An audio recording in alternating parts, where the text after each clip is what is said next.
मैं तो वित्त मंत्री जी से पूछना चाहता हूं आपके माध्यम से कि शायद आपको पता ही नहीं है कि गृहस्थी चलाने वाली एक गृहिणी की मुश्किलें क्या क्या होती हैं। आपने कभी सोचा भी नहीं होगा कि जब वो किचन में सब्जी बनाने के लिए कढ़ाई में तेल डालती है तो उसके साथ उसके आंसू भी गिरते हैं। सभापति महोदय, शायद उन्हें पता भी ना हो कि एक छोटी सी गाड़ी और एक छोटे से फ्लैट का ईएमआई भरने के बाद इस देश का एक गरीब इंसान जब अपने बच्चों की फीस भरने के बारे में सोचता है तो उसे कितनी खुशियों का गला घोंटना पड़ता है। शायद उनको पता भी नहीं है कि फसल बेच करके बिटिया की शादी का सपना सजाने वाला किसान जब अपनी फसल बर्बाद देखता है तो कितनी रातें सो भी नहीं पाता है। सभापति महोदय, शायद वो कभी इस पीड़ा को समझ ही नहीं पाएंगी कि परिवार के किसी एक सदस्य को कैंसर जैसी बीमारी हो जाए तो घर और जमीनें गिरवी रख उठती हैं लेकिन इलाज नहीं हो पाता। सभापति महोदय, इसी देश की संसद में कभी स्वर्गीय सुषमा स्वराज जी ने कहा था कि जब देश की करेंसी गिरती है तब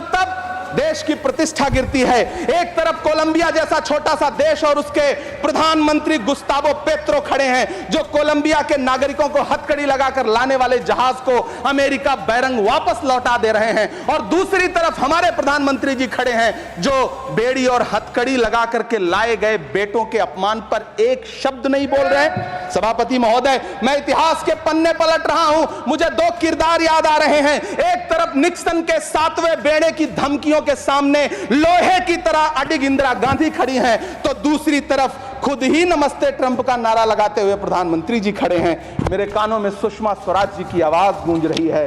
बहुत कम बोलने वाले डॉक्टर मनमोहन सिंह ने बहुत ज्यादा बोलने वाले प्रधानमंत्री जी को जब देश की बागडोर सौंपी थी तो $1 58 का था, आज 85 से 87 के बीच में झूल रहा है।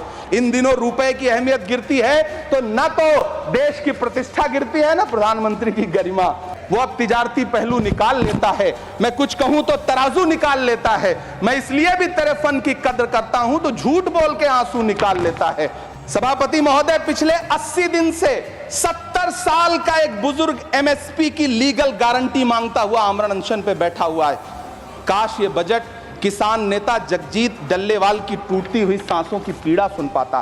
काश ये बजट प्रतियोगी परीक्षाओं की तैयारी के लिए दिल्ली, कोटा, पटना, अहमदाबाद जैसे शहरों में, इलाहाबाद जैसे शहरों में किताबों के साथ गल रहे युवाओं के सपनों को जिंदगी दे पाता। काश ये बजट वंदे भारत के सुनहरे विजुअल के बजाय देश की गरीब जनता को कुछ और पैसेंजर ट्रेनें दे पाता। काश ये बजट सीनियर सिटीजन को ट्रेन टिकटों में मिलने वाली रियायतें वापस लौटा पाता जिनको सरकार ने कोविड के नाम पे छीन लिया था। काश ये बजट किसानों की राह में कीले नहीं बल्कि कालीन बिछाने वाला बन पाता। काश ये बजट सरकारी मालिकों को यह समझा पाता कि नेहरू को कोसने से अर्थव्यवस्था नहीं सुधरेगी, उसके लिए डॉक्टर मनमोहन सिंह साहब की अर्थ नीति अपनानी पड़ेगी। पिछले 11 साल से नेहरू जी को कोस रहे हैं, आखिर कब तक कोसिएगा? थोड़ा पंडित नेहरू जी के बारे में पढ़िए, तब पता चले कि पंडित नेहरू की शख्सियत का नाम है। दुनिया का पहला ऐसा राजनेता जिसने अपनी जिंदगी की आजादी के लिए, देश की आजादी के लिए 3259 दिन अंग्रेजों की जेल में बिताए। पंडित नेहरू एक ऐसे महान शख्स जिनके पिता पंडित मोतीलाल नेहरू, जिनकी बहन विजय लक्ष्मी पंडित, जिनके बहनोई पंडित रंजीत सीताराम, जिनकी बेटी इंदिरा गांधी, जिनके दामाद फिरोज गांधी, सब ने अंग्रेजों से लड़ते हुए स्वतंत्रता आंदोलन में जेल काटी। आप किस मुंह से उनकी लकीर छोटी करने की बात करते हैं? नहीं कर पाइएगा, 7 जन्मों में नहीं कर पाइएगा, क्योंकि जिस्म की मौत कोई मौत नहीं होती है। जिस्म मिट जाने से इंसान नहीं मर जाते, धड़कने रुकने से अरमान नहीं मर जाते, सांसें थम जाने से ऐलान नहीं मर जाते। जिस्म की मौत कोई मौत नहीं होती है। सभापति महोदय, मैं आपके सामने खड़ा होकर के एक बहुत छोटी सी कहानी सुनाना चाहता हूं कि महान बादशाह सिकंदर ने जब यूनान फतेह किया तो जीत का जश्न मनाने के लिए शहर की सड़कों पर निकला, तो उसने देखा कि पूरा शहर तो जश्न मना रहा है, एक फकीर सड़क के किनारे चादर तान के सो रहा है। सिकंदर को गुस्सा आया, घोड़े से उतरा, उस फकीर के पास गया और उसे सोता देख करके उसे जोर की एक लात मारी और लात मार के कहा कि क्यों रे फकीर, मैंने यूनान फतेह कर लिया, लोग जश्न मना रहे हैं और तू सो रहा है। उस फकीर ने उन्नीदी आंखों से सिकंदर को देखा और देख करके कहा कि शहर जीतना बादशाहों का काम है, लेकिन लात मारना तो गधे का काम है। सभापति महोदय, गरीब जनता को लात मारना बंद करिए। ये अमीरों के लिए बनाया गया बजट है, ये निराशाजनक बजट है। हम अमृतकाल सुनते आ रहे थे, ये अमृतकाल इतनी जल्दी समाप्त हो गया कि अब अमृतकाल का कोई नाम तक नहीं लेना चाहता है। इसलिए मैं इस सदन में खड़ा होकर के देश की वित्त मंत्री महोदया से कहना चाहता हूं कि आपने अल्पसंख्यकों के बजट में जो कटौती की है उसको बहाल करिए। आपने मनरेगा को जो स्थिर रखा है उसका घाटा 9,754 करोड़ है, कम से कम उतना बढ़ा करके फिर से उसे बहाल करिए। नौजवानों के लिए रोजगार दीजिए, किसानों को एमएसपी की लीगल गारंटी दीजिए। यही मैं आपसे अपील कर रहा हूं। धन्यवाद सर, आपने इतना जो समय दिया उसके लिए शुक्रिया। माननीय श्री बाल योगी 5 किलो राशन के लिए कतारों में लगना पड़ता हो, उस देश में यह सरकार 12 लाख तक के टैक्स न लेने के लिए अपनी पीठ थपथपा रही है।